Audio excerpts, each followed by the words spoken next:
Assalamualaikum warahmatullahi wabarakatuh. Alhamdulillahirrabbilalamin.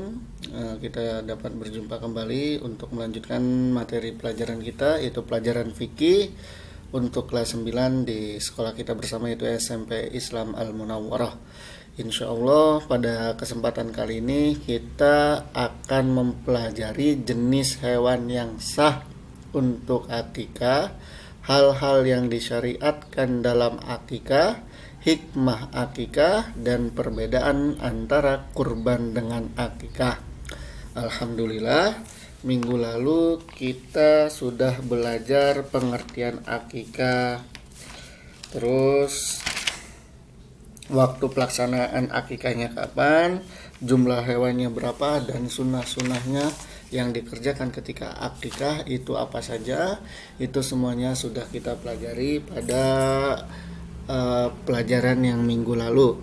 Nah, mudah-mudahan untuk mengingat kembali, silahkan kalian bisa baca di buku LKS ataupun dilihat kembali videonya agar bisa menyambungkan antara pelajaran yang hari ini kita ajarkan dengan pelajaran minggu lalu. Oke, mari kita mulai pelajaran kita pada kesempatan kali ini dengan sama-sama membaca basmalah. Bismillahirrahmanirrahim. Semoga apa yang akan kita pelajari menjadi bekal hidup kita nanti dan membawa kebaikan untuk kita bersama. Amin ya rabbal alamin. Oke, kita mulai. Yang pertama, yuk akikah. Nah, artinya akikah itu kan dilakukan sekali seumur hidup. Untuk laki-laki 2 ekor kambing dan untuk perempuan 1 ekor kambing. Dilaksanakannya kapan? Dilaksanakannya biasanya hari ke-7 dari kelahiran. Nah, silahkan nanti apakah kalian sudah diakikahin semuanya atau belum? Silahkan nanti ditanyakan. Waktunya kapan? Nah, silahkan lihat lagi video sebelumnya. Boleh 7 hari setelah kelahiran, boleh 14 hari, boleh ke hari ke-21 dan seterusnya. Coba nanti dicek lagi. Selanjutnya yang akan kita pelajari adalah jenis hewan yang sah untuk akikah. Ini sebetulnya sama saja dengan hewan yang sah untuk berkurban. Yang mana yang pertama, hewan yang sah untuk dijadikan hewan akikah adalah hewannya tidak rusak matanya, tidak buta misalkan matanya. Dan yang kedua, tidak sakit, tidak dalam keadaan sakit tuh hewan. Artinya dalam keadaan sehat, enggak rusak matanya, enggak dalam keadaan sakit, enggak pincang hewannya, terus gemuk hewannya, enggak kurus. Artinya ketika kita mau beli hewan untuk akikah ataupun untuk kurban, harus kita cek dulu, harus kita pastikan dulu matanya betul, enggak buta, enggak dalam keadaan sakit, enggak pincang, dan hewannya dalam kondisi yang gemuk, sehat. Dan yang kelima adalah domba yang berumur 1 tahun lebih atau sudah berganti gigi. Ini silakan tanya ke tukang hewan, ke tukang kambing, biasanya tahu. Dan yang keenam, atau kambing yang telah berumur 2 tahun atau lebih, 2 tahun lebih. Jadi ini adalah syarat-syarat hewan yang boleh digunakan untuk akikah. Jadi kita mengakikahi anak kita itu dengan hewan yang sehat, baik, enggak dalam keadaan sakit ataupun ada anggota tubuhnya yang rusak, itu enggak boleh seperti itu. Ini adalah syarat hewan yang sah untuk akikah. Selanjutnya, hal-hal yang disyariatkan dalam akikah. Nah, biasanya kita ngapain aja sih pas akikah itu? Anak kecil di akikah ini itu ada apa saja? Nah, yang pertama adalah disyariatkan memberi nama anak yang lahir dengan nama yang baik pada hari ke-7.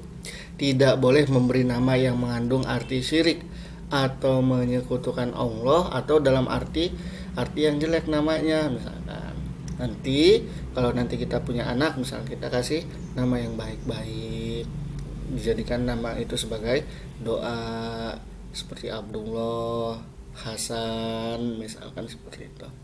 Oke, yang kedua adalah sunnah hukumnya mencukur rambut anak yang baru lahir, sekurang-kurangnya menggunting 3 helai rambut. biasanya dilakukan ketika mengakikahkan dan memberi nama pada anak. Jadi sekalian akikah, ngasih nama dan mencukur. Dan di sini ada hal-hal yang perlu diperhatikan ketika mencukur rambut bayi. Yang pertama, diawali dengan membaca basmalah. Jadi yang mau motong rambut bayi jangan lupa baca bismillah terlebih dahulu. Yang kedua, ayah mencukur rambut dari sebelah kanan ke kiri.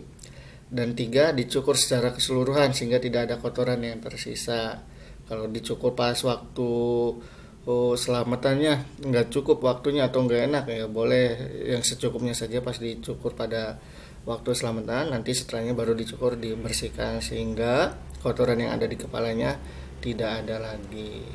Dan keempat adalah rambut hasil cukuran ditimbang dan jumlah timbangan dinilai dengan emas atau perak, kemudian disedekahkan kepada fakir miskin. Biasanya kalau di kampung-kampung itu ditancepin, ada buah kelapa, ditancepin uang-uang, biasanya seperti itu. Jadi hasil cukuran rambutnya itu ditimbang, ada berapa beratnya, dan diuangkan. Biasanya diuangkan, kalau di sini dinilai seharga emas ataupun perak.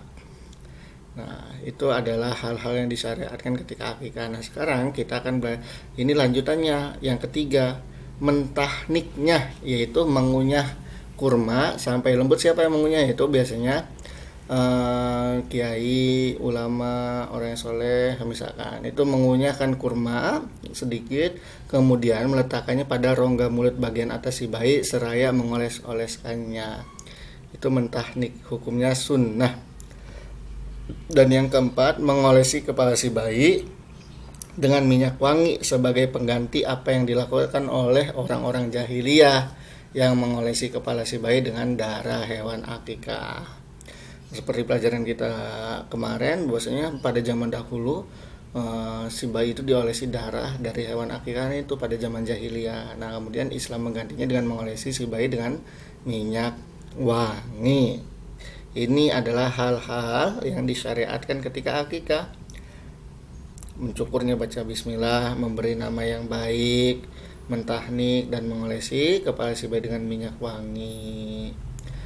Hikmah dalam akikah. Hikmahnya apa saja? Yang pertama, bentuk taqarrub atau pendekatan diri kita kepada Allah Subhanahu wa taala sebagai wujud rasa syukur atas kelahiran anak. Yang kedua adalah menambah kecintaan anak kepada orang tua. Dan ketiga, mewujudkan hubungan baik sesama tetangga maupun saudara. Artinya ketika akikah kita bisa membagikan daging hewan akikahan tersebut kepada tetangga kita dan saudara kita. Dan hal tersebut insya Allah akan menghasilkan hubungan yang baik antara tetangga dan saudara. 4. Akikah merupakan tebusan utang anak untuk memberikan syafaat bagi kedua orang tuanya kelak pada hari perhitungan. Jadi si anak ngasih syafaat kepada orang tuanya. Dan kelima adalah akikah sebagai sarana menampakkan rasa gembira dalam melaksanakan syariat Islam dan bertambahnya keturunan yang akan memperbanyak umat Rasulullah SAW pada hari kiamat. Dan keenam, akikah memperkuat persaudaraan antara yang kaya dengan yang fakir. Jadi bagi-bagi daging akikahnya gitu. Nah, di sini karena kita sebelumnya udah belajar tentang kurban dan setelah kurban kita belajar tentang akikah, maka kita harus tahu perbedaan antara kurban dengan akikah. Yang pertama, kurban disyariatkan agar dilaksanakan pada tanggal 10, 11, 12, 13 bulan Zulhijjah. Sedangkan akikah berkenaan dengan kelahiran anak. Ketika anaknya lahir, silakan diakikahin. Yang kedua, kurban disyariatkan untuk dilaksanakan setiap tahun, sedangkan akikah hanya 1 kali seumur hidup. Kalau kurban biasanya setiap 1 kambing untuk 1 orang, 1 ekor sapi ataupun kerbau untuk 7 orang. Sedangkan akikah ada ukurannya sendiri. Kalau yang lahir itu bayi laki-laki, maka akikahnya adalah 2 ekor kambing. Kalau bayi perempuan 1 ekor kambing. Yang keempat, dilaksanakan sebagai wujud syukur kepada Allah Subhanahu wa taala. Sedangkan akikah dilaksanakan sebagai tebusan atas anak yang dilahirkan. Sebetulnya konsepnya tetap bersyukur juga kepada Allah. Dan yang kelima adalah daging lebih utama dibagikan sebelum dimasak. Nah, biasanya kalau kita kurban kayak kemarin Idul Adha, dagingnya itu dibagiin sebelum dimasak, artinya masih mentah dibagikannya.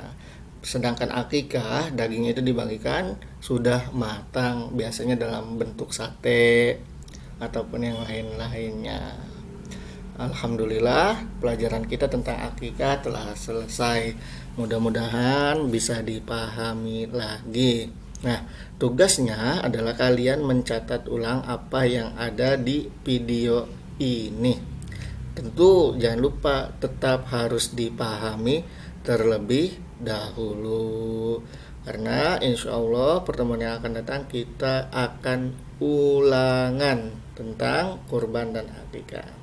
Oke, mari kita tutup bersama-sama pelajaran kita pada kesempatan kali ini dengan mengucapkan kafaratul majlis. Subhanaka Allahumma wa bihamdika asyhadu an la ilaha illa anta astaghfiruka wa atubu ilaik. Assalamualaikum warahmatullahi wabarakatuh.